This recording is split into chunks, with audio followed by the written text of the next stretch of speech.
So Prince Harry said that racism was a large part for why he and his wife decided to leave the royal family. So we'll start with you, Dr. Helene. What are your thoughts concerning the revelations that were shared during this interview? I'm as a brother who loves our sister. I feel for her as an individual. Love can transcend all, but in this particular case, she should have known better. But I don't want to make mockery of the situation. I mean, you step into something like that, like the royal family, which is part of the colonization, where it was said at one time that the sun never set on the British Empire. They colonized Africa, the Far East, the Near East, Caribbean, North America, Australia, and New Zealand.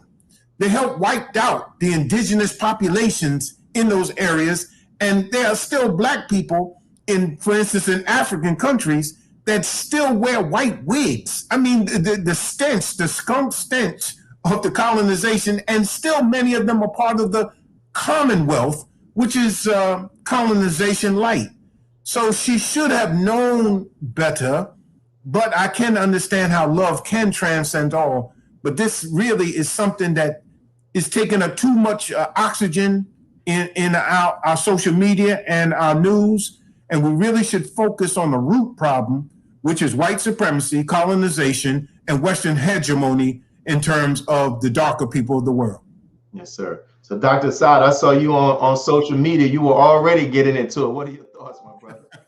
Says she married the royal family of racism and the monarchy of white supremacy. What did she expect?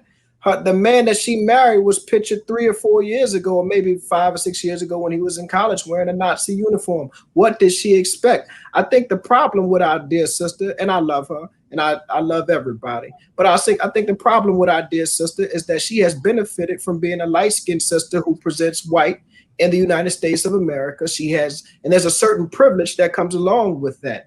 And she's benefited from that privilege. She's experienced that privilege, and she's enjoyed that privilege. However, that privilege did not transcend across the pond. And when she went to the monarchy of white supremacy, they reminded her that she was not only a commoner, but she was also the descendant of a slave.